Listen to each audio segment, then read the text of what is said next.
आज हम शुरू करने लगे हैं हमारा न्यू चैप्टर जो कि है सर्कुलेटरी सिस्टम। इसे आप कार्डियोवैस्कुलर सिस्टम भी कह सकते हैं। ये एनाटॉमी फिजियोलॉजी का एक हद तक इम्पॉर्टेंट चैप्टर है, ठीक है। पिछले अगर आप लास्ट ईयर का एमएड का पेपर उठा के देखें 2024 वाला, उसमें एनाटॉमी फिजियोलॉजी में से कोई भी एक क्वेश्चन नहीं आया था। और उससे पहले आपके पास एनाटॉमी एंड फिजियोलॉजी के जितने चैप्टर्स हैं वो इतना वेटेज नहीं रखते पर्टिकुलरली फॉर एमएड, पर आई वुड प्रेफर कि आपने जैसे वो चैप्टर्स जिनका वेटेज अच्छा है, जैसे बायो एनर्जेटिक्स और अपना इनहेरिटेंस हो गया, क्रोमोसोम एंड डीएनए, जब आपके ये चैप्टर्स कंप्लीट हो जाएं तो आपने कम्प्लीटली इग्नोर नहीं करना ये सिस्टम्स वाले चैप्टर को, इनको भी अच्छे से पढ़ना है। इसी के साथ लेट्स स्टार्ट। चलें, सर्कुलेटरी सिस्टम या फिर आप इसे कार्डियोवैस्कुलर सिस्टम भी कह सकते हैं। कार्डियो हार्ट के, देखो कार्डियो वर्ड जहाँ पे भी आ जाए हार्ट की बात हो रही है, ठीक है, क्योंकि ये टर्म्स आगे इस चैप्टर में आपके पास यूज़ होंगी। इसके अलावा अगर मैं पल्मोनरी वर्ड यूज़ करूँ, दिस इज़ फॉर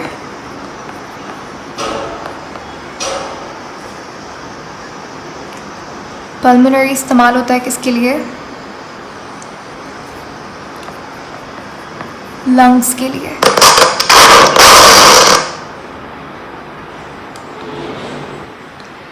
और hepatic is for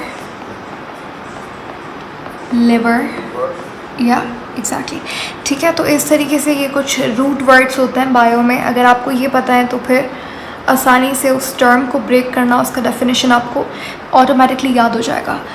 nephro word जहाँ पे भी आ जाए तो वो किडनी से रिलेटेड होता है, ठीक है। और लीथो वर्ड जहाँ पे आ जाए,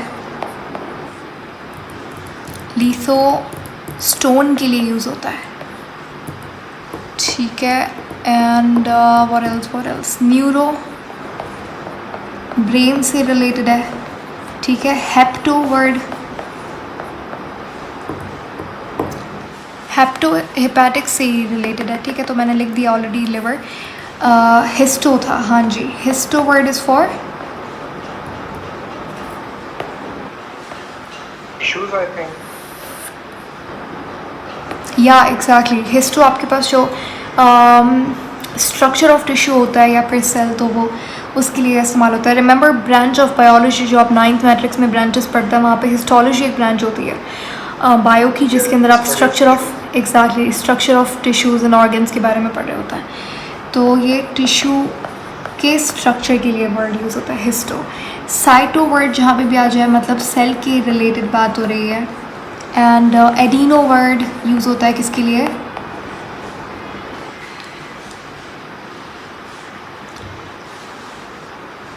gland. It is for gland के लिए वर्ड यूज़ होता है adeno. And for adrenal gland, आपने बिल्कुल ठीक बोला, एड्रीनल ग्लैंड के लिए भी आप जैसे एड्रीनो कॉर्टिको हार्मोन्स, तो वहाँ पे एड्रीनो वर्ड जो है वो एड्रीनल ग्लैंड्स के लिए इस्तेमाल किया गया था, ठीक है। और इसके अलावा अभी के लिए मुझे these word in my mind, तो मैंने यहाँ पे मेंशन कर दिया। इसके अलावा भी ऐसे बहुत सारे रूट वर्ड्स होते हैं जो कि बायो में बड़ा कॉमनली यूज़ होते हैं, और ये सारे रिपीट होंगे आगे जो भी आप चैप्टर्स पर पढ़ेंगे। तो कार्डियो वर्ड बहुत आएगा इस चैप्टर में, पल्मोनरी वर्ड आएगा, फिर वेस्क्यूलर जो है वो ब्लड वेसल से रिलेटेड होता है, ठीक है। लिम्फो वर्ड जहाँ पे भी आ जाए, यानी कि लिम्फेटिक सिस्टम की बात हो रही है, एग्जैक्टली। अच्छा, अब सर्कुलेटरी सिस्टम में हम सबसे पहले बात करेंगे इसके कंपोनेंट्स की। देखिए, सर्कुलेटरी सिस्टम में आप 3 चीज़ों के बारे में पढ़ते हैं। सबसे पहला हम लोग हार्ट को डिस्कस करेंगे, फिर हम ब्लड को डिस्कस करेंगे और ब्लड वेजल्स, ठीक है।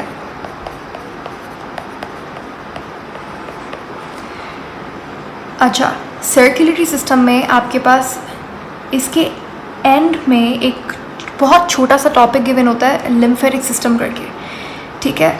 लिम्फेटिक सिस्टम जैसे सर्कुलेटरी सिस्टम में ब्लड एज अ मीडियम काम कर रहा है, ये फ्लूइड है, वैसे ही लिम्फेटिक सिस्टम में आपके पास जो मीडियम होता है वो लिम्फ होता है। तो लिम्फ को मिडिल मैन भी कहा जाता है क्योंकि वो सर्कुलेटरी सिस्टम को कनेक्ट कर रहा होता है बॉडी से। कैसे, वो आप आगे पढ़ेंगे। जस्ट यहाँ पे मैं मेंशन करना चाह रही थी कि लिम्फ को हम मिडिल मैन भी कह रहे होते हैं, ठीक है। अच्छा, जब आप सर्कुलेशन की बात करते हैं सर्कुलेटरी सिस्टम्स की, तो उसकी कुछ इंपॉर्टेंट टर्म्स होती हैं। उसके बाद हम इन तीनों स्ट्रक्चर्स को वन बाय वन देखेंगे।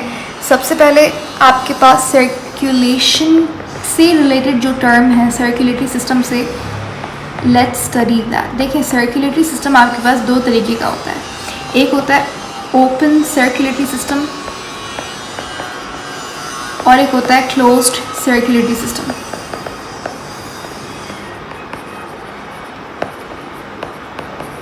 ठीक है, ओपन सर्कुलेटरी सिस्टम वो ऑर्गेनिजम्स जिनके अंदर कोई भी क्लोज्ड पाथवे नहीं है, यानी कि कोई भी ब्लड वेसल्स नहीं है जिनमें ब्लड फ्लो कर रहा है, ठीक है। इनकी बॉडी में ब्लड भी मौजूद नहीं होता जो कि एक्चुअल जिसके अंदर रेड पिगमेंट हो, ऐसा कुछ भी नहीं होता, ठीक है। इनकी बॉडी में कोई भी ब्लड वेसल्स नहीं मौजूद होती। इनके पास प्रॉपर हार्ट नहीं प्रेजेंट होता, बल्कि इनके पास एक कैविटी होती है जो कि पंपिंग का काम कर रही होती है। इनके पास ब्लड नहीं मौजूद होता, लेकिन इनके पास एक और फ्लूइड प्रेजेंट होता है जो कि वाइट इन कलर होता है, जबकि blood is red in colour क्योंकि उसमें हीमोग्लोबिन होता है। जबकि ओपन सर्कुलेटरी सिस्टम में, क्योंकि देखो ब्लड वेसल नहीं है, अब जब ब्लड वेसल नहीं है तो सारा का सारा जो फ्लूइड है जिसे हीमोलिम्फ कहते हैं ये, ठीक है, आप देख सकते हैं इफ़ यू आर क्यूरियस कि उस कैविटी का नाम भी हीमो से रिलेटेड करके कुछ होता है। अच्छा, तो अब वो ऑर्गेनिजम्स जिनकी बॉडी में ओपन सर्कुलेटरी सिस्टम होता है, उनके पास एक ऐसी कैविटी जो हीमोलिम्फ को पंप कर रही है पूरी बॉडी में, तो उनके पास ब्लड वेसल्स नहीं है। अब जब ब्लड वेसल नहीं है तो हीमोग्लोबिन, उनकी बॉडी में हीमोग्लोबिन भी नहीं होता, जिसकी वजह से ये जो हीमोलिम्फ है it's not red in colour, ठीक है। अनलाइक ब्लड, हीमोलिम्फ रेड नहीं होता, it's a white colourless liquid क्योंकि इसमें हीमोग्लोबिन नहीं होता। अच्छा, अगर हीमोग्लोबिन नहीं है तो फिर ऑक्सीजन कौन कैरी कर रहा होता है? टिश्यूज़ को ऑक्सीजन कौन पहुंचाएगा? हीमोग्लोबिन का काम क्या होता है? हीमोग्लोबिन का काम होता है टिश्यूज़ को ऑक्सीजन प्रोवाइड करना, ठीक है। लेकिन अगर हीमोग्लोबिन नहीं है तो ओपन सर्कुलेटरी सिस्टम जिन ऑर्गेनिजम्स में होगा उनकी बॉडी में ऑक्सीजन कैसे टिश्यूज़ को मिल रहा होता है? बाय डिफ्यूजन, ठीक है। क्योंकि ब्लड वेसल नहीं है, कोई भी ऐसा पाथवे नहीं है कि अच्छा यहाँ पे ऑक्सीजन ब्लड में ही जाएगी, नहीं, ऐसा कुछ भी नहीं। उनकी बॉडी में ऑक्सीजन इनहेल हुआ, पूरी बॉडी में डिफ्यूज़ हो जाता है। तो टिश्यूज़ को कैसे ऑक्सीजन मिलती है? डिफ्यूजन के ज़रिए। जबकि ऑन द फ्लिप साइड, अच्छा, ओपन सर्कुलेटरी सिस्टम आपके पास जो लोअर ऑर्गेनिजम्स होते हैं, लोअर फाइलम वाले, जैसे इनवर्टिब्रेट्स हो गए,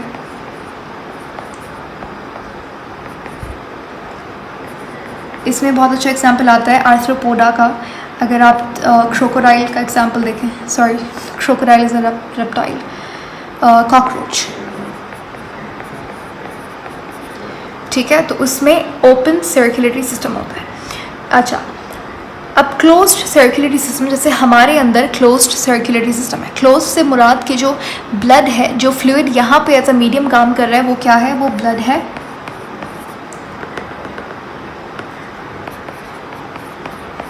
तो इनकी बॉडी में ब्लड प्रेजेंट है। यहाँ पे जो कैविटी है, इसे आप, यहाँ पे कोई कैविटी नहीं है, बट इनके पास एक प्रॉपर, हमारे अंदर क्लोज सर्कुलेटरी सिस्टम है।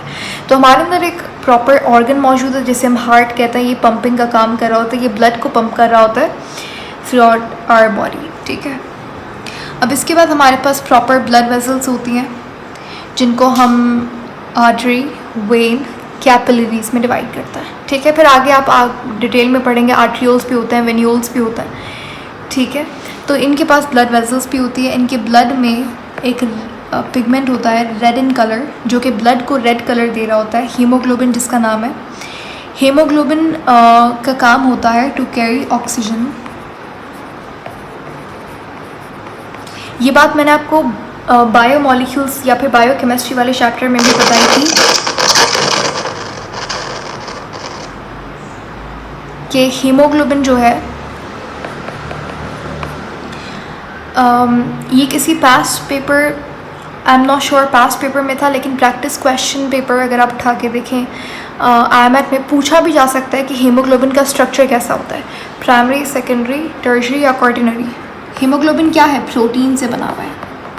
हाँ, स्ट्रक्चर क्या होगा इसका?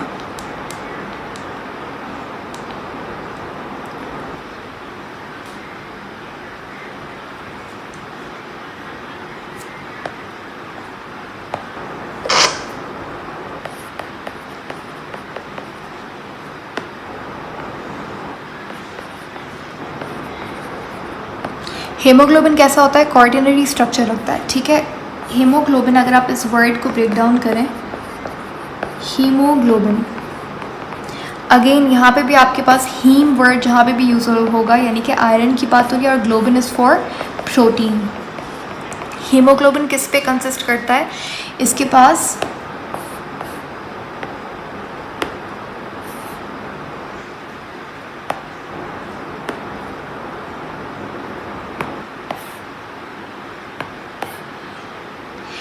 पास आपके पास 4 आयरन के मॉलिक्यूल्स होते हैं, जैसे आप हीम ग्रुप कह रहे होते हैं।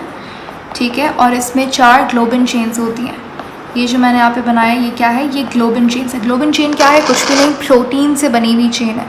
इसमें 2 चेन्स अल्फ़ा होती हैं, 2 चेन्स बीटा होती हैं। अब अल्फ़ा बीटा क्या है, ये आप बायोकेमिस्ट्री में याद है, अगर आपने पढ़ा हुआ है बायोकेमिस्ट्री या फिर बायोमोलिक्यूल्स वाला चैप्टर, वहाँ पे आप प्रोटीन्स के बारे में पढ़ते हैं। प्रोटीन का जो स्ट्रक्चर होता है, सेकेंडरी स्ट्रक्चर, उसमें 2 तरीके का आपको स्ट्रक्चर मिलता है, एक अल्फ़ा हेलिक्स और दूसरा बीटा प्लेटेड। तो ये ग्लोबिन चेन्स वहाँ से हैं। ठीक है, ये स्ट्रक्चर क्या कहलाएगा? ये स्ट्रक्चर क्वार्टिनरी स्ट्रक्चर है। तो हीमोग्लोबिन का क्वार्टिनरी स्ट्रक्चर है। अच्छा, उसके बाद हीमोग्लोबिन कितने, एक मॉलिक्यूल हीमोग्लोबिन का कितने ऑक्सीजन को कैरी करता है? एग्जैक्टली 4 ऑक्सीजन के मॉलिक्यूल्स। ठीक है, अब मैंने यहाँ पे वर्ड यूज़ किया 4 ऑक्सीजन के मॉलिक्यूल्स। ठीक है, नॉट एटम्स। एटम अलग बात है, एटम यानी कि O होगा, ऑक्सीजन का मॉलिक्यूल O2 हो जाएगा, और ऑक्सीजन जनरली O2 की फॉर्म में एग्जिस्ट करता है स्टेबल होने के लिए। ठीक है, ये एक एक बात यहाँ पे जो मैंने मेंशन की है या फिर कही है, ये सारी इम्पॉर्टेंट चीज़ है फॉर MCQs। अच्छा, इसके अलावा आपके पास जिस तरीके से ब्लड में एक पिगमेंट होता है, जैसे आप हीमोग्लोबिन का नाम देते हैं, जो 4 ऑक्सीजन को कैरी कर रहा है, उसी तरीके से आपके मसल में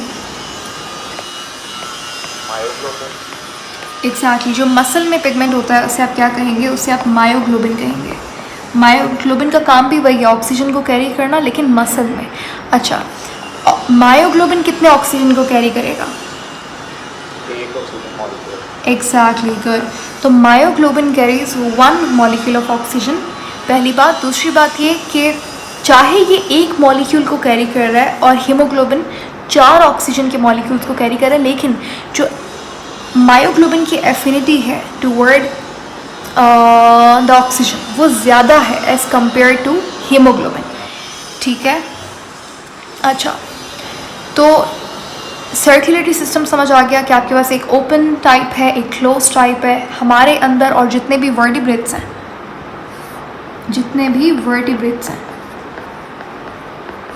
उनके पास क्या होगा? उनके पास क्लोज्ड सर्कुलेटरी सिस्टम होगा। ठीक है, अब वर्टिब्रेट्स के अंदर आप किसको पढ़ते हैं? आप हमारे पास क्या क्या आता है? कौन से क्लासेस आती हैं? 5 क्लासेस हैं हमारे पास। टेक्सोनॉमी में आप पढ़ते हैं ना, ग्रुप्स होते हैं, kingdom, phylum, class, order, family, genus, species. ठीक है, किंगडम कितने होते हैं? 5 किंगडम होते हैं हमारे पास, प्लांट, एनिमेलिया, फंजाई, प्रोटिस्टा, और अपना लास्ट वाला कौन सा होता है?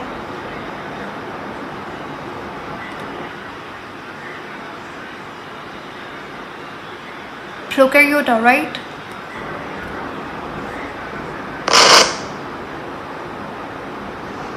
अच्छा, यहाँ तक मुझे बताएं, ये बात समझ आई है?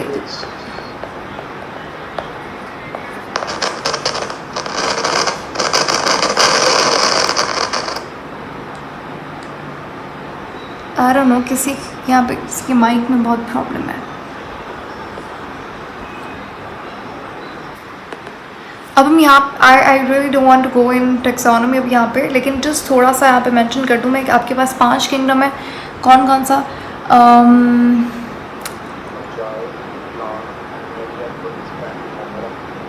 या ठीक है, तो ये 5 किंगडम्स है हमारे पास, ठीक है। मोनेरा, प्रोटोक्टिस्टा या फिर प्रोटिस्टा, फंजाई, एनिमेलिया और प्लांटी।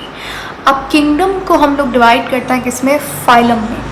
जब आप किंगडम एनिमेलिया की बात करते हैं, किंगडम एनिमेलिया में 33 फाइलम होता है, ठीक है, लेकिन इसमें 9 फाइलम पढ़ाया जाता है जनरली स्टूडेंट्स को। अब यहाँ पे ये जो मैंने चीज़ मेंशन की है ये आपको याद करना ज़रूरी नहीं है, this is an extra point मैं यहाँ पे मेंशन कर रही हूँ, ठीक है। जो एक्स्ट्रा होगा वो मैं लिख दूँगी खुद से, बाकी उसके अलावा you need to learn everything, you need to get everything, okay. अब ये जो फाइलम्स हैं फिर ये फर्दर डिवाइड होते हैं किसमें? क्लासेस में, ठीक है। तो एक क्लास होती है हमारे पास वर्टिब्रेटा की, सॉरी आपके पास फाइलम, एक फाइलम होता है वर्टिब्रेटा का, और फाइलम को हम डिवाइड करते हैं किसमें? क्लास में। तो जो वर्टिब्रेट्स होते हैं उनकी 5 क्लासेस होती हैं। कौन कौन सी? पहले आपके पास आ गए फिशेस, ठीक है, फिर एम्फीबियंस, फिर रेप्टाइल्स, मैमल्स एंड बर्ड्स, ठीक है। फिशेस को पाइसेस भी कहते हैं और बर्ड्स को एव्स भी कहते हैं, ऐसा ही है या? Okay, so far I hope it's clear, ठीक है। तो ये आपके पास क्लासेस होती हैं किसकी? फाइलम वर्टिब्रेटा की। अब मैंने यहाँ पे आपको एक मेंशन की एक बात कि जो वर्टिब्रेटा फाइलम है उसके अंदर आपके पास सब में क्लोज्ड सर्कुलेटरी सिस्टम होगा, लेकिन अभी यहाँ पे भी एक ट्विस्ट है। वो क्या? कि ये जो क्लोज्ड सर्कुलेटरी सिस्टम है इसमें से कुछ आपके पास ऐसे ऑर्गेनिजम्स हैं जिनके पास ऐसा हार्ट है जिसमें देयर आर 2 चेम्बर्स, किसी के पास 3 चेम्बर्ड हार्ट है और किसी के पास 4 चेम्बर्ड। देखो एक चीज़ तो कंफर्म है कि इन सब में क्लोज टाइप है, और क्लोज टाइप है तो डेफिनेटली इन सब के पास हार्ट होगा, लेकिन जो हार्ट का स्ट्रक्चर है, जो हार्ट की एनाटमी है, वो इन सब क्लासेस में क्या होगी? मुख्तलिफ होगी एक दूसरे से। तो इसी के बेसिस पे आप क्या करते हैं? आप डिवाइड करते हैं स्ट्रक्चर ऑफ हार्ट को, या फिर आप कह सकते हैं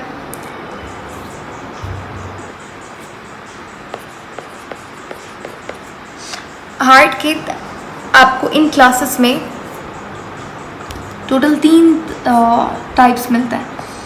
जनरली हम लोग क्या पढ़ते हैं? हार्ट में कितने चेम्बर्स होते हैं इन ह्यूमंस?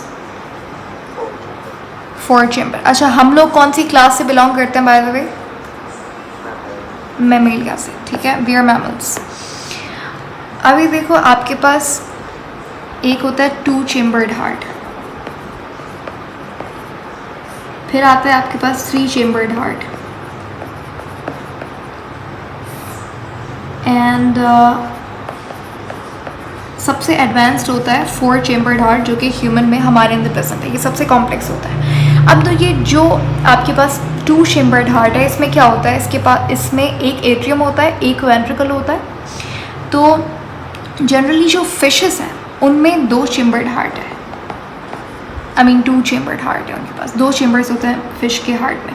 होता क्या है कि इनके पास प्रॉपर हार्ट मौजूद नहीं होता, इनके पास समझ लीजिए ये बॉडी है, बॉडी टिश्यू, ठीक है। जैसे हमारे पास ऑक्सीजनेशन के लिए कौन सा ऑर्गन रिस्पॉन्सिबल होता है? लंग्स, ठीक है। लेकिन फिशेस में, क्योंकि वो एक्वाटिक एनवायरनमेंट में रहती हैं, तो उनके पास लंग्स तो नहीं होते, क्योंकि लंग्स के पास कैपेबिलिटी होती है कि वो एयर से ऑक्सीजन को ले सके। लेकिन फिशेस क्योंकि एक्वेटिक एनवायरनमेंट में होती है तो पानी से ऑक्सीजन को लेना गिल्स का काम होता है। तो फिशेस के पास लंग्स नहीं है लेकिन ऑक्सीजनेशन के लिए क्या है, गिल्स मौजूद है। अब क्या होता है कि जैसे, और ये आ गया हार्ट, जिसमें कितने चेम्बर्स हैं, जिसमें 2 चेम्बर्स हैं, ये एट्रियम आ गया, ये वेंट्रिकल आ गया। होता क्या है, जैसे टिश्यू जो है, टिश्यू के पास कौन सा ब्लड होगा, इसके पास समझ लीजिए कार्बन डाइऑक्साइड यानी कि डीऑक्सीजनेटेड ब्लड है, ठीक है।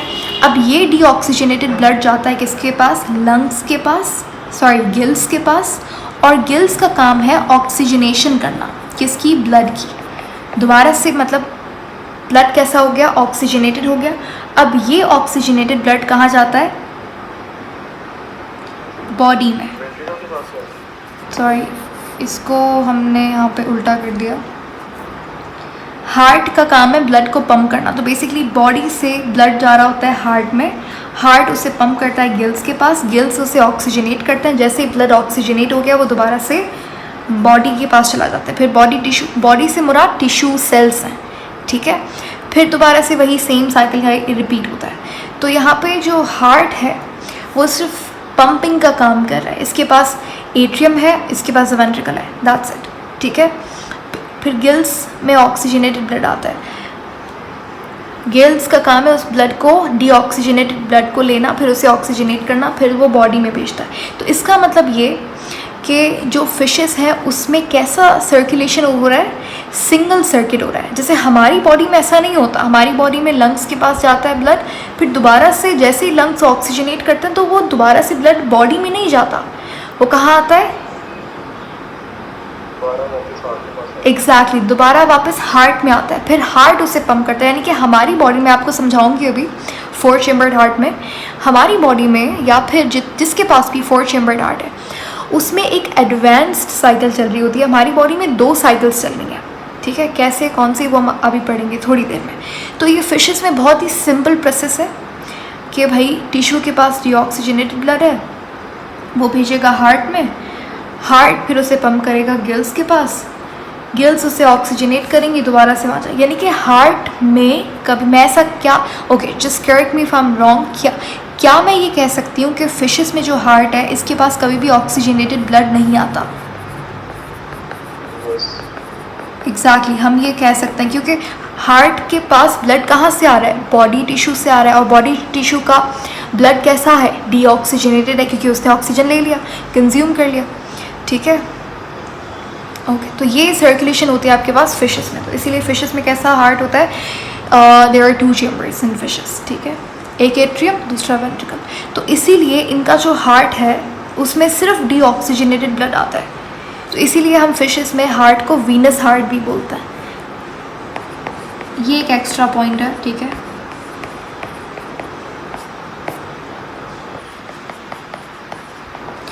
फिशेस में आप हार्ट को वीनस हार्ट भी कह सकते हैं। वीनस से मुराद यहाँ पे डीऑक्सीजनेटेड ब्लड है,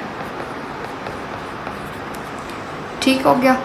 उसके बाद हम आते हैं 3 चेम्बर्ड हार्ट में। 3 चेम्बर्ड हार्ट आपके पास किस में प्रेजेंट होता है, फिशेस हो गया। अब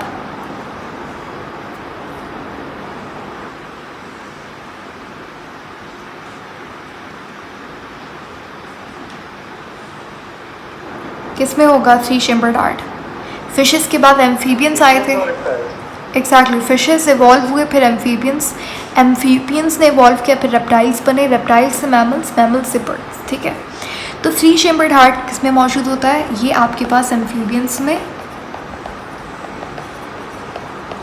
और रेप्टाइल्स में प्रेजेंट होता है। अच्छा, रेप्टाइल्स में आपके पास कुछ एक्सेप्शंस हो सकती हैं जिसमें 4 चेम्बर्ड हार्ट, लेकिन जनरली रेप्टाइल्स में आपको 3 चेम्बर्ड हार्ट मिलेगा। If you are curious to know कि भाई कौन सी ऐसी रेप्टाइल है जिसमें 4 चेम्बर्ड हार्ट है, तो मैं बता दूं क्रोकोडाइल, ठीक है। क्रोकोडाइल में आपके पास कॉम्प्लेक्स हमारे जैसा हार्ट होता है, 4 चेम्बर्ड हार्ट,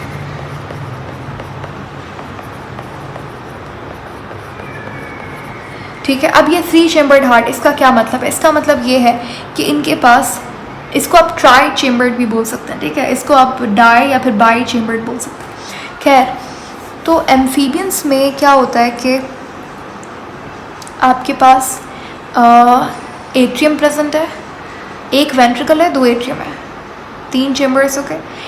इनमें क्या होता है कि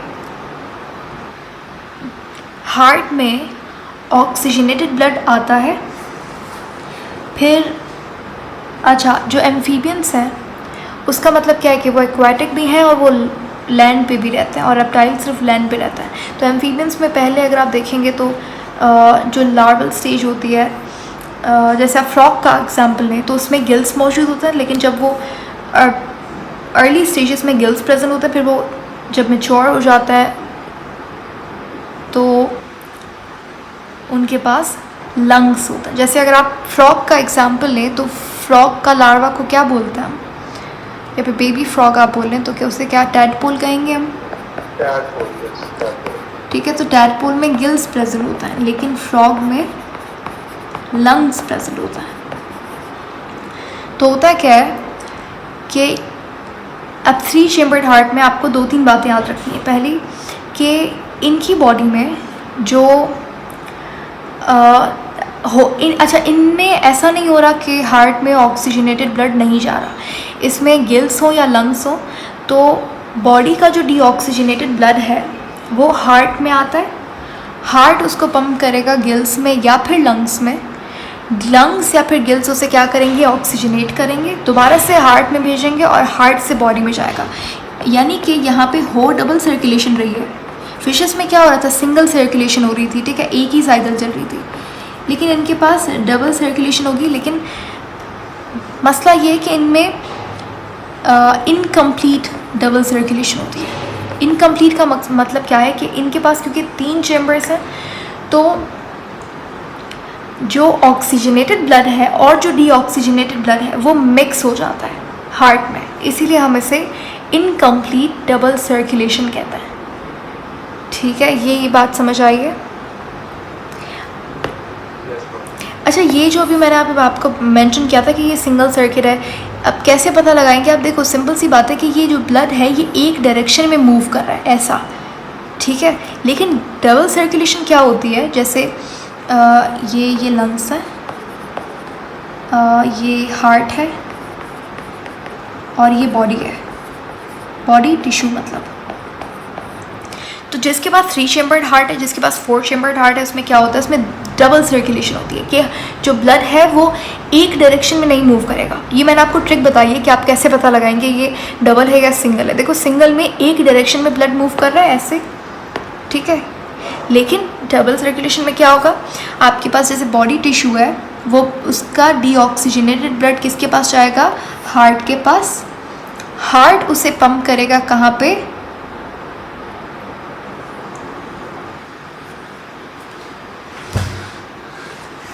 हार्ट किसको देगा ब्लड ऑक्सीजनेट करने के लिए, लंग्स को, ठीक है। लंग्स क्या करेंगे, उसे ऑक्सीजनेट करेंगे उस ब्लड को, और ये ऑक्सीजनेटेड ब्लड कहाँ पे वापस आएगा, हार्ट में वापस आएगा, और ये हार्ट, अब ये हार्ट क्या करेगा, पंप करेगा ऑक्सीजनेटेड ब्लड को कहाँ पे, बॉडी टिश्यू में। अब नज़र आ रहा है यहाँ पे क्या हो रहा है कि एक आपके पास ऐसे फ्लो हो रहा है ब्लड का और एक ऐसे, तो ये सिंगल डायरेक्शन तो नहीं हुई, डबल डायरेक्शन हुई, तो इसीलिए ये क्या है, ये डबल सर्कुलेशन है। लेकिन जो एम्फीबियंस हैं, जो रेप्टाइल्स हैं, क्योंकि उनके पास देयर आर 3 चेम्बर्स, तो जो वेंट्रिकल और एट्रियम है, जो वेंट्रिकल्स होते हैं वो आपस में, देखो ना, यहाँ पे वेंट्रिकल 2 नहीं है, एक वेंट्रिकल है एम्फीबियन में, जिसकी वजह से जो ऑक्सीजनेटेड ब्लड है और डीऑक्सीजनेटेड ब्लड वो दोनों मिक्स हो जाता है, तो इसीलिए हम इसे इनकम्प्लीट डबल सर्कुलेशन कहते हैं। तो यही डिफरेंस होता है किसमें, 3 चेम्बर्ड एंड 4 चेम्बर्ड वाले हार्ट में, ठीक है। अच्छा, एक और चीज़, जस्ट छोटी सी बात, कि ब्लड फ्लो जब होगा बॉडी से हार्ट, हार्ट से बॉडी, दोबारा से सुनना, जब ब्लड सर्कुलेशन होगी from body tissue to heart and heart to body, ये वाली, ठीक है, जिसे मैंने यहाँ पे 1 लिखा है, ठीक है। इसे आप क्या कहेंगे, ये कौन सी सर्कुलेशन है, ये है सिस्टेमिक, इसे आप कहेंगे एग्जैक्टली सिस्टेमिक सर्कुलेशन, ठीक है। और यहाँ पे जो 2 मैंने मेंशन किया है यानी कि हार्ट से लंग्स, लंग्स टू हार्ट, ये कौन सी सर्कुलेशन है? Good, pulmonary circulation.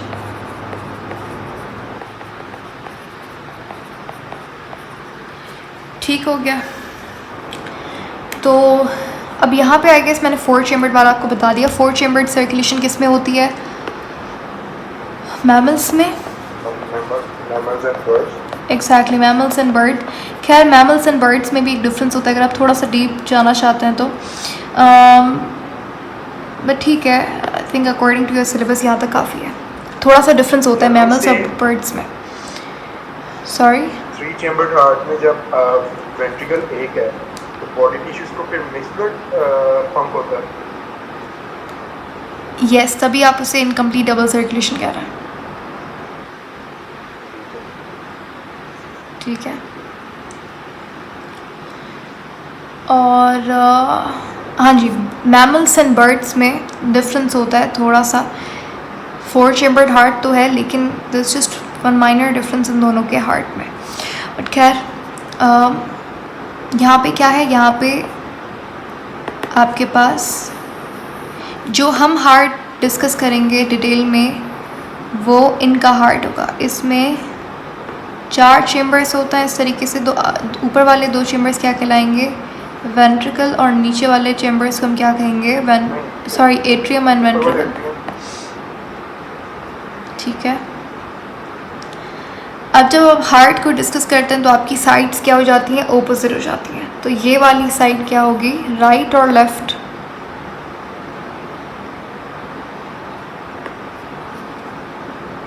ये लेफ्ट है और ये राइट है। ठीक है। तो राइट एट्रियम, बॉडी का ब्लड कहाँ पे आएगा? राइट एट्रियम में। फिर राइट एट्रियम से ब्लड पंप होगा कहाँ पे? राइट वेंट्रिकल में। राइट वेंट्रिकल से ब्लड जाएगा लंग्स में।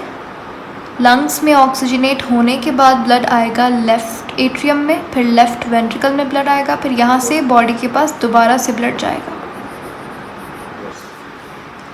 ठीक है। तो यहाँ पे कैसी सर्कुलेशन हो रही है? यहाँ पे डबल सर्कुलेशन हो रही है और कंप्लीट डबल सर्कुलेशन हो रही है।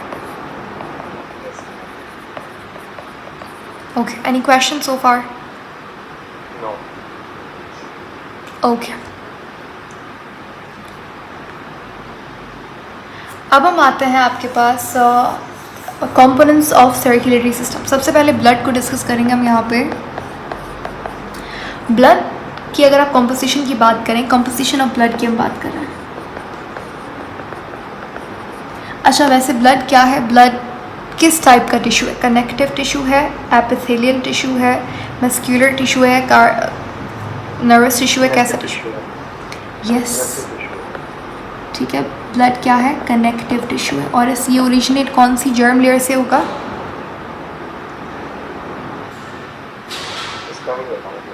मेसोडर्म। तो ब्लड की कॉम्पोजिशन की जब आप बात करते हैं यानी कि ब्लड किससे बना हुआ है? अच्छा, आपकी बॉडी का तकरीबन ये कुछ बेसिक डेटा है यहाँ पे कि भाई 1/12 of the body weight is blood. अच्छा, एक इम्पॉर्टेंट चीज़ जो कि यहाँ पे आपके लिए इम्पॉर्टेंट है जानना कि ब्लड का pH कितना होता है। तो blood 7 to 7.5 to be exact 7.35। हाँ, एग्जैक्टली 7.35 से 7.45 के दरमियान में pH रहता है, यानी कि वेरी वेरी स्लाइटली बेसिक।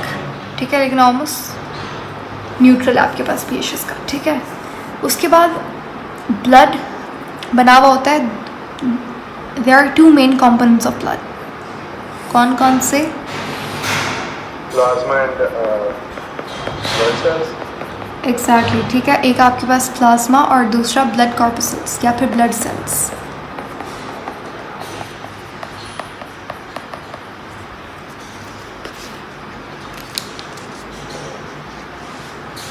अच्छा, ब्लड आपके पास कनेक्टिव टिश्यू का डिस्टिंग्विशिंग फीचर क्या है कि ये एक ऐसा टिश्यू है जिसमें सलाहियत होती है 2 टिश्यूज़ को कनेक्ट करने की बेसिकली। और कनेक्टिव टिश्यू में एक खास चीज़ ये होती है कि इसमें फाइबर प्रेजेंट होता है, लेकिन ब्लड एक ऐसा वाहिद कनेक्टिव टिश्यू है जिसमें फाइबर प्रेजेंट नहीं होता। ठीक है। एक और चीज़ कि ब्लड बनता कहाँ पे, blood is made by, bone marrow. Exactly, ठीक है। ब्लड आपका बोन में फॉर्म होता है और बोन मैरो के दो टाइप्स होते हैं, येलो और एक रेड। तो रेड बोन मैरो का काम होता है, रेड बोन मैरो। ठीक है। येलो वाले का काम ये होता है कि जब फॉर एग्जांपल डेफिशिएंसी हो जाए ब्लड की या फिर कोई एक्सीडेंटल कंडीशन में, येलो वाला रेड में कन्वर्ट हो गए, ज़्यादा ब्लड सेल्स आरबीसीज बना रहे थे जल्दी जल्दी। तो ब्लड फॉर्म कहाँ पे होता है? आपका बोन मैरो में, ठीक है। ज़्यादातर रिब्स, वर्टिब्रीज और स्टर्नम, इन जगहों पे ब्लड फॉर्मेशन सबसे ज़्यादा होती है, ठीक है। अच्छा, उसके बाद आपके पास एम्ब्रियोनिक स्टेज पे blood is form by liver and spleen, not bye bones. ये एक छोटा सा एक्स्ट्रा पॉइंट था जो मैंने मेंशन किया अभी, कि एम्ब्रियोनिक स्टेज पे जब ब्लड, बोन्स मेच्योर नहीं हुई होती, यहाँ पे बोन मैरो अभी तक नहीं बना हुआ होता, बोन अभी फॉर्मिंग स्टेज पे होती है, तो उस टाइम पे एम्ब्रियोनिक स्टेज पे ब्लड कौन बनाता है? आपका लिवर और आपका स्प्लीन, ठीक है। चलिए, उसके बाद आपके पास कुछ टर्म्स होते हैं जैसे एरेथ्रोपोइसिस वगैरह, जिसका मतलब होता है, अच्छा, एरेथ्रो वर्ड जहाँ पे भी आ जाए, इट्स रिलेटेड टू आरबीसीज, ठीक है। चलें, खैर, आपके पास ब्लड के दो कंपोनेंट्स हैं, प्लाज्मा और ब्लड कॉर्पसेल्स। फॉर एग्जांपल आपके पास 100% ब्लड है, अब इसमें से कितना परसेंट प्लाज्मा होगा? 55%, यानी कि थोड़ा सा ज़्यादा प्लाज्मा होता है, एंड 45% क्या होता है? कॉर्पसेल्स होता है, यानी कि ब्लड सेल्स होता है। अब प्लाज्मा क्या होता है? प्लाज्मा आपके पास एक ऐसा, आप इसे मैट्रिक्स ऑफ ब्लड भी कह सकते हैं। ये straw like yellow coloured liquid होता है, जो बना हुआ होता है खुद किससे? वाटर से, यानी कि इसमें 90 to 92% क्या होता है? पानी होता है, और इसके अलावा देयर अदर थिंग, ठीक है। अदर इसमें क्या आता है? जैसे कि इसमें सॉल्यूट्स मौजूद होते हैं, यानी कि 6 to 8% बाकी और चीज़ें होंगी। इसमें सॉल्यूट से मुराद क्या है? आपको यहाँ पे प्लाज्मा प्रोटीन मिलेगा, ठीक है। अच्छा, यहाँ पे एक चीज़ करेक्ट कर लीजिएगा, 6 to 8% प्रोटीन होता है, बाकी 1% बाकी सारी चीज़ें होती है, जैसे सॉल्यूट्स हो गए, जैसे आपने अभी मेंशन किया, आयंस हो गए, ठीक है, ग्लूकोज हो गया, हार्मोन्स हो गए, थोड़ा बहुत वेस्ट आपको मिल जाएगा, जैसे नाइट्रोजनस वेस्ट होता है, यूरिया वगैरह, तो वो सारी चीज़ें आपको प्लाज्मा में मिलती हैं। कॉर्पसेल्स में आपके पास 3 तरीके का कॉर्पसेल होता है, एक आरबीसी, डब्ल्यूबीसी एंड प्लेटलेट्स। इनको हम बाद में डिस्कस करेंगे, पहले आप यहाँ पे अब प्लाज्मा को थोड़ा सा देख लें। मैंने यहाँ पे मेंशन किया प्लाज्मा प्रोटीन्स। प्लाज्मा प्रोटीन्स क्या होता है? क्योंकि प्लाज्मा में वाटर प्रेजेंट है 90 to 92%, तो प्लाज्मा प्रोटीन्स कैसे होते हैं? They are water soluble,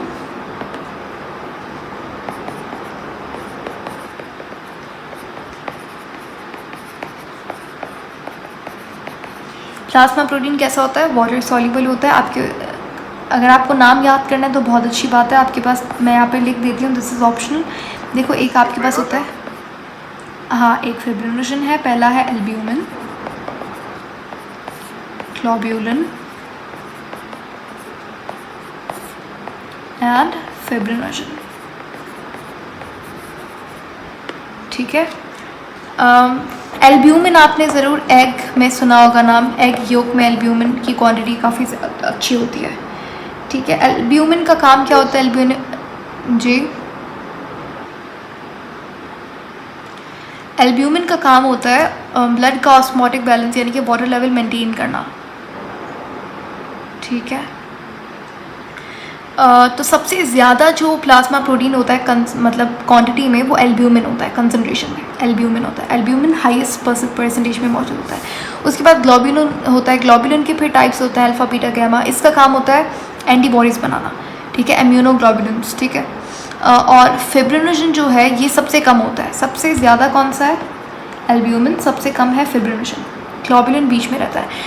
fibrinogen का काम होता है ब्लड क्लॉटिंग में हेल्प करता है ये, ठीक है, और ये सबसे कम होता है। जब फॉर एग्जांपल आपको कट लग गया स्किन पे, तो उस टाइम पे क्या होता है? फिब्रिनोजन जो है, फिब्रिनोजन खुद क्या है मैंने अभी बताया, ये सॉल्यूबल, वाटर सॉल्यूबल है, लेकिन जब क्लॉटिंग होगी तो ये फिब्रिनोजन कैसे क्लॉट होता है ब्लड कि ये fibrinogen along with other a lot of other blood clotting factors, ये फिब्रिनोजन क्या करता है, कन्वर्ट हो जाता है फिब्रिन में। और फिब्रिन जो है वो इनसॉल्युबल है, इनसॉल्युबल प्रोटीन है। तो जब ये इनसॉल्युबल है तो ये इस तरीके से जहाँ पे कट है, जहाँ पे एक्सपोज हो गई है आपकी इंटरनल वेजल्स वगैरह या फिर स्किन में कट आ गया, तो ये इस तरीके का एक नेटवर्क लाइक स्ट्रक्चर बना देगा जो कि ब्लड को स्टॉप करेगा वेजल से निकलने से। ठीक है,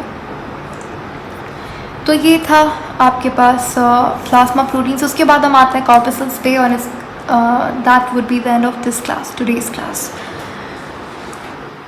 अच्छा जी, तो जब आप बात करते हैं ब्लड कॉर्पस्कल्स की, सबसे पहले आपके पास आता है आरबीसी। आरबीसी को हम कहेंगे क्या, also called as yes erythrocytes. RBCs का कलर कैसा होता है, they are red in colour. Red in colour क्यों होता है, क्योंकि दे हैव अ पिगमेंट जिसका नाम होता है हीमोग्लोबिन। हीमोग्लोबिन का काम क्या है, टू कैरी ऑक्सीजन। अच्छा, उसके बाद आपके पास जब आरबीसी बनता है, जैसे फॉर एग्जांपल ये आपके पास बोन मैरो है,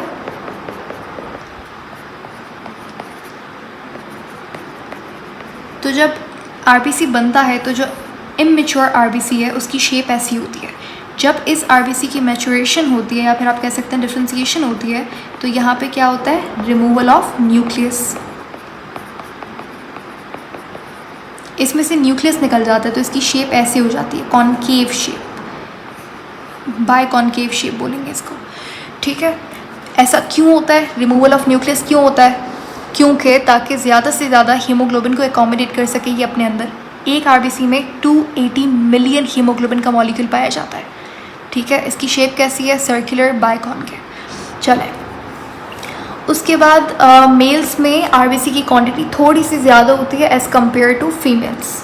ठीक है, अच्छा एक चीज़ आपको जो याद रखनी है वो ये है कि आरबीसी की लाइफ स्पैन कितनी होती है, 120 डेज। तो 120 डेज़ के बाद नया आपके पास आरबीसी बनेगा, पुराना वाला रिप्लेस हो जाएगा। अब जो आरबीसी है उसमें दो चीज़ है, एक इम्पॉर्टेंट जो कि है हीमोग्लोबिन, दूसरा है आपके पास आरबीसी की बॉडी, आरबीसी का सेल खुद का जिसमें ऑर्गेनल्स वगैरह ये सारी चीज़ें हैं। तो जो आरबीसी का सेल है या फिर आप बोलें उसकी अब जो डेड बॉडी है, मतलब जो सेल है, रिमेन्स ऑफ द सेल, ये जाएगा कहाँ पे, ये जाएगा स्प्लीन में। ठीक है, ये हमारे काम करेंगे, ये स्प्लीन में जाता है, इसकी डाइजेशन हो जाती है। इसीलिए आपको पता है स्प्लीन को ग्रेवयार्ड ऑफ आरबीसी भी कहते हैं। ठीक है, स्प्लीन को which organ is called as graveyard of RBC, spleen, क्योंकि जो रिमेन्स या फिर आप कह सकते हैं डेड आरबीसी है वो कहाँ जाता है, वो स्प्लीन में जाता है। ठीक है, रही बात हीमोग्लोबिन की, तो हमारी बॉडी हीमोग्लोबिन को दोबारा से रीयूज़ कर लेती है। ये काम की चीज़ है, प्रोटीन है, बॉडी कुछ भी ज़ाया नहीं जाने देती, तो हीमोग्लोबिन रीयूज़ हो जाता है।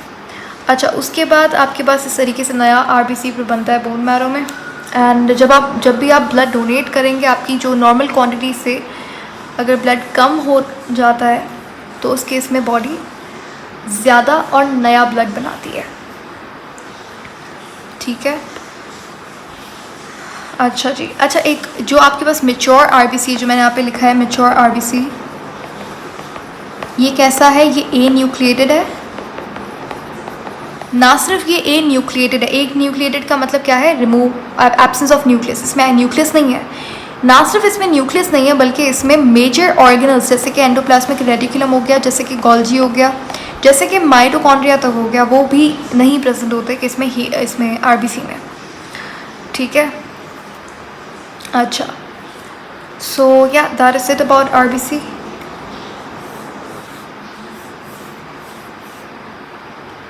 चलें, उसके बाद अच्छा आरबीसी का फंक्शन क्या है,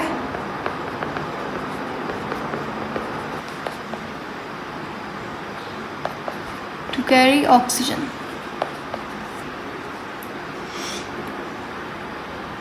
सही है। उसके बाद हम आते हैं WBC पे। WBC is also called as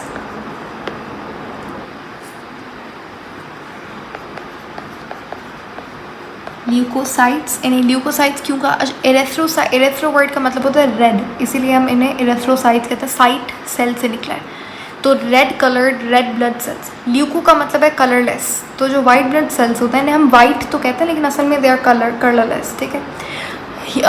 किसी भी लिविंग ऑर्गेनिज्म में जब किसी चीज़ का कोई कलर नहीं होता तो हम उसे वाइट कह देते हैं, लेकिन असल में एक्शन में उसका वाइट भी कलर नहीं होता, कलरलेस।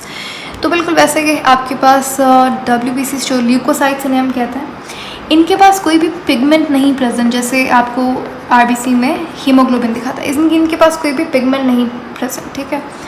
अच्छा, अगर आप साइज़ की बात करें तो WBC वर्सेस RBC कौन सा बड़ा है? WBC is smaller or larger? They are larger in size. larger. हाँ जी, ठीक है। They are larger in size than RBC। उसके बाद बिल्कुल RBC की तरह इसका भी सिंथेसिस, इसका फॉर्मेशन कहाँ पे होता है? बोन मैरो में होता है।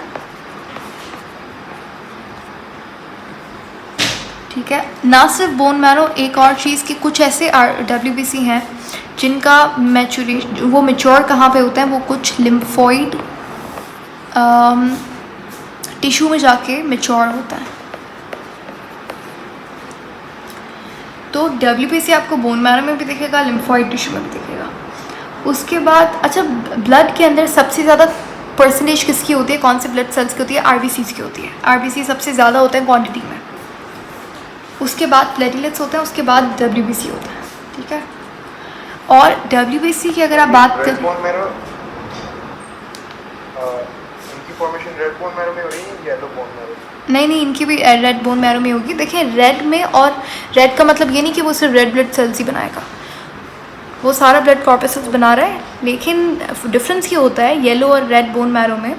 येलो बोन मैरो आप समझ लें जैसे आपके पास यू हैव अ कार और आपके पास कार में एक स्पेयर टायर होता है, तो बिल्कुल वैसे yellow bone marrow is like a spare आपके पास एक्स्ट्रा है कि जब ज़रूरत पड़ेगी तो जो येलो बोन मैरो है वो कन्वर्ट हो जाता है रेड बोन मैरो में, ताकि जल्दी जल्दी नया कॉर्पस ब्लड बने। जैसे फॉर एग्जांपल किसी का गॉड फॉरबिड अगर किसी का एक्सीडेंट हो गया तो बहुत ज़्यादा ब्लड लॉस हो गया, तो उस केस में क्या होता है? बॉडी का ब्लड अच्छा खासा लॉस हो गया, तो उस केस में बॉडी खुद भी अपनी पूरी ताकत लगा के नया ब्लड बना रही होती है जल्दी जल्दी। तो इस वजह से उस केस में क्या होता है? येलो बोन मैरो कन्वर्ट हो जाता है रेड में और फिर फॉर्म कर रहा होता है नया सेल। तो इन शॉर्ट WBC भी रेड बोन मैरो में बनता है। ठीक है। लेकिन जस्ट डिफरेंस ये है कि ये आपको लिम्फोइड टिश्यू में भी WBC थोड़ा बहुत बनता है। कुछ पर्टिकुलर ऐसे टाइप्स हैं जो कि वहाँ पे बनता है, यहाँ पे मेच्योर होता है। उसके बाद ये ए न्यूक्लिएटेड नहीं होता, ये बिल्कुल न्यूक्लिएटेड होता है, इसको किसी को भी अकोमोडेट करने की ज़रूरत नहीं है, इसके पास तो कोई हीमोग्लोबिन वगैरह तो है नहीं। But good questions. या सो अपना WBC का क्या फंक्शन होता है?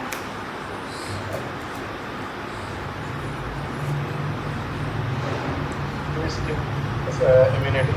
डेफिनेटली क्या? इम्यूनिटी।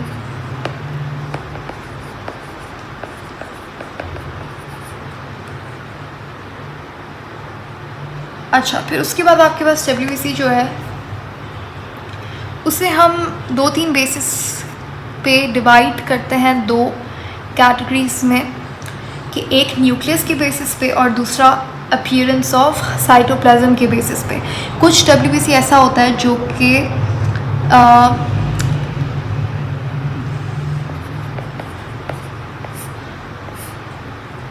अगर आप डाई लेंगे, ठीक है, कुछ WBC ऐसा होता है उसके साइटोप्लाज्म में ग्रैन्यूल्स प्रेजेंट होता है। ठीक है। उन ग्रैन्यूल्स की वजह से उसे आप ग्रैन्युलोसाइट्स बोलते हैं। तो साइटोप्लाज्म में ग्रैन्यूल्स प्रेजेंट है। ये ग्रैन्यूल्स अगर आप उसे डाई करेंगे उन WBC को, तो वो जो भी डाई आप यूज़ करेंगे, जैसे क्रिस्टल वायोलेट हो गया, सेफ्रेनिन हो गया, ये कॉमन डाइज है जो कि आप बायोलॉजी में इस्तेमाल कर रहे होते हैं एक्सपेरिमेंट्स के लिए, तो वो उस डाई को रिटेन कर लेगा। ठीक है। लेकिन कुछ ऐसा WBC है जिनके पास ग्रैन्यूल्स प्रेजेंट नहीं होते साइटोप्लाज्म में, इसे आप ए ग्रैन्युलोसाइट्स कहते हैं। ठीक है, ये डाई को रिटेन नहीं कर सकता। अब जो ग्रैन्युलोसाइट्स हैं उससे भी फर्दर हम डिवाइड करते हैं ऑन द बेसिस ऑफ कि कौन से डाई से कौन सा डाई वो रिटेन कर सकता है। कुछ ऐसे ग्रैन्युलोसाइट्स हैं आपके पास जो कि सिर्फ एसिडिक डाई रिटेन करेंगे, उन्हें हम कहते हैं, एसिडिक के लिए आप वर्ड यूज़ करते हैं इओसिनो का। तो जो भी आपके पास इओसिनोफिल्स होते हैं,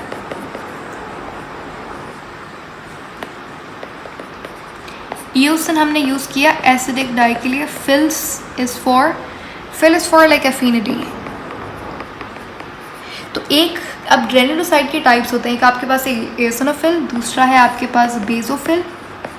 अब यहाँ पे नाम से पता लग रहा है, देखो एओसिनो मैंने बता दिया एसिडिक डाइस, बेसो यानी कि बेसिक डाई से ये होगा। ठीक है, तीसरा आपके पास है न्यूट्रल डाई से होने वाला न्यूट्रोफिल्स।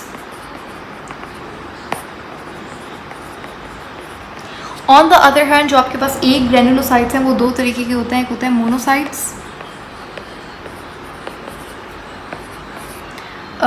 मोनोसाइट्स वो सेल्स हैं, और न्यूट्रोफिल्स ये दोनों जो हैं ये वो दो WBCs हैं जो कि आपके पास फैगोसाइटोसिस का काम कर रहे होते हैं। ठीक है, ये आपने याद रखनी चीज़। उसके बाद आपके पास कौन से होते हैं, लिम्फोसाइट्स होता है।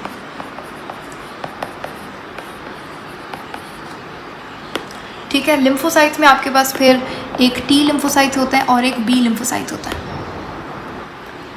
ठीक है, अच्छा सबसे ज़्यादा कौन से होते हैं, न्यूट्रोफिल्स होता है। सबसे हाईएस्ट कंसंट्रेशन, सबसे ज़्यादा पाए जाने वाले WBCs कौन से होते हैं हमारे ब्लड में, न्यूट्रोफिल्स। अब इनकी न्यूक्लियस में भी डिफरेंस होता है, लेकिन आपको वहाँ पे न्यूक्लियस में जाने की ज़रूरत नहीं है। जैसे कि मैं थोड़ा सा अगर आपको बताऊँ तो न्यूट्रोफिल्स जो है उनके न्यूक्लियस में 2 से 5 लोब्स होते हैं, इओसिनोफिल में फिर 2 लोब्स होते हैं। तो कुछ बाइलोब्ड हैं, कुछ ट्राइलोब्ड हैं, कुछ पेंटालोब्ड हैं, इस तरीके से। ठीक है, तो फैगोसाइटोसिस कौन करता है, फैगोसाइटोसिस आपके पास मोनोसाइट्स एंड न्यूट्रोफिल्स, तो इन्हें हम फैगोसाइट्स भी कहते हैं। न्यूट्रोफिल्स साइज़ में बहुत बड़े होते हैं और ये मैक्सिमम भी होता है। अच्छा, लिम्फोसाइट्स की जब आप बात करते हैं तो लिम्फोसाइट्स जो हैं ये इम्यूनोग्लोबुलिन्स बनाने का काम करता है। इम्यूनोग्लोबुलिन्स आप एंटीबॉडीज़ का ही दूसरा नाम है, एक ही चीज़ है। ठीक है, इसको आप IG से रिप्रेजेंट कर रहे होते हैं इस तरीके से। इम्यूनोग्लोबुलिन्स यानी कि IG की 5 टाइप्स होती हैं, आप आगे पढ़ेंगे ये इम्यूनिटी वाले चैप्टर में। ठीक है, तो ये एंटीबॉडीज़ बनाता है, तो इनका फंक्शंस होते हैं ये, इनको आप फर्दर फिर बहुत डिटेल में डिस्कस करते हैं कहाँ पे, इम्यूनिटी में। तो ये था WBCs। उसके बाद आते हैं आपके पास प्लेटलेट्स। अच्छा, जैसे हमने पढ़ा कि RBC की शेप कैसी थी, बाय कॉन्केव शेप थी ना उनकी, इस तरीके से। लेकिन WBCs की शेप हर किसी की कैसी होती है, अलग होती है, इरेगुलर शेप है इनकी, कोई पर्टिकुलर ऐसी कोई शेप नहीं। जैसे अमीबा की शेप होती है इरेगुलर, तो इनकी शेप कैसी होती है, अमेबॉइड हम लोग इसीलिए बोलते हैं, यानी कि इरेगुलर, कोई पर्टिकुलर शेप नहीं है इनकी, सर्कल वगैरह ऐसा कुछ भी नहीं है। ठीक है, अच्छा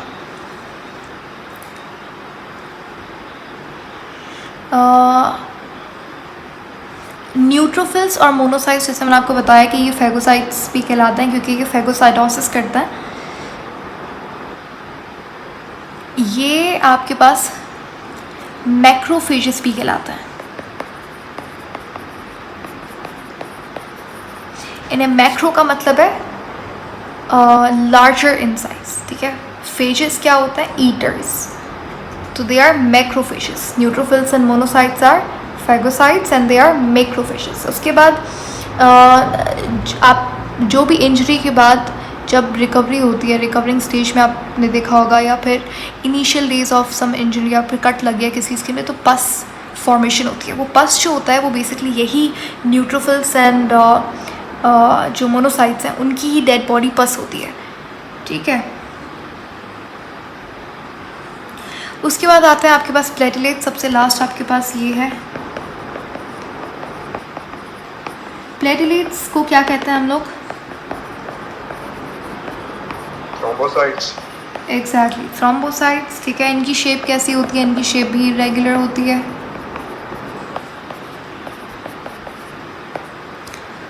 और ये अच्छा, ये न्यूक्लिएटेड होता है या ए न्यूक्लिएटेड होता है? That's an interesting question. A nucleated like R bases। Exactly, so they are anucleated. इनका काम क्या होता है? इनका काम होता है क्लॉटिंग करवाना, ब्लड क्लॉटिंग में काम करता है। तो ये आपके पास सेल्स थे, ठीक है। अच्छा, प्लेटलेट्स जो हैं ये WBC से ज़्यादा होता है, RBC से कम होता है और प्लेटलेट इनसे ज़्यादा होता है, ठीक है। किसी किसी बुक्स में लिखा होता है कि इनकी शेप बाय कॉन्वेक्स होती है, लेकिन इरेगुलर। इंटरनेशनल बुक्स में बाय कॉन्वेक्स लिखा हुआ था, लेकिन अगर आप हमारी बोर्ड वगैरह की बुक्स को देखेंगे तो वहाँ पे इरेगुलर मेंशन किया हुआ था। लेकिन आई डोंट थिंक ये पूछेंगे आपसे कि शेप वगैरह क्या है, लेकिन आप बाय चांस अगर आपको ऐसा क्वेश्चन देखने को मिले किसी भी इंटरनेशनल पेपर में तो बाय कॉन्वेक्स इसका आंसर होगा, ठीक है। अच्छा, जो प्लेटलेट्स है बेसिकली क्या होता है, आपके पास बनते कैसे हैं ये आपके पास लार्ज सेल्स होते हैं जिनको मेगा कैरियोसाइट्स कहा जाता है।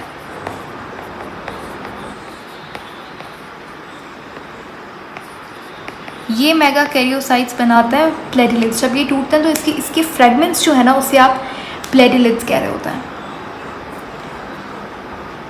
ठीक है। जब किसी को मलेरिया हो जाता है फॉर एग्जांपल, तो उसके बॉडी में प्लेटलेट्स की डेफिशिएंसी, नंबर ऑफ प्लेटलेट्स कम होता है। सो आई थिंक कॉर्पसल्स हमारे पास अच्छे से हो गए हैं। उसके बाद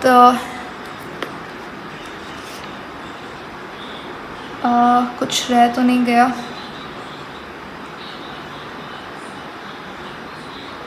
ओके, दैट्स इट।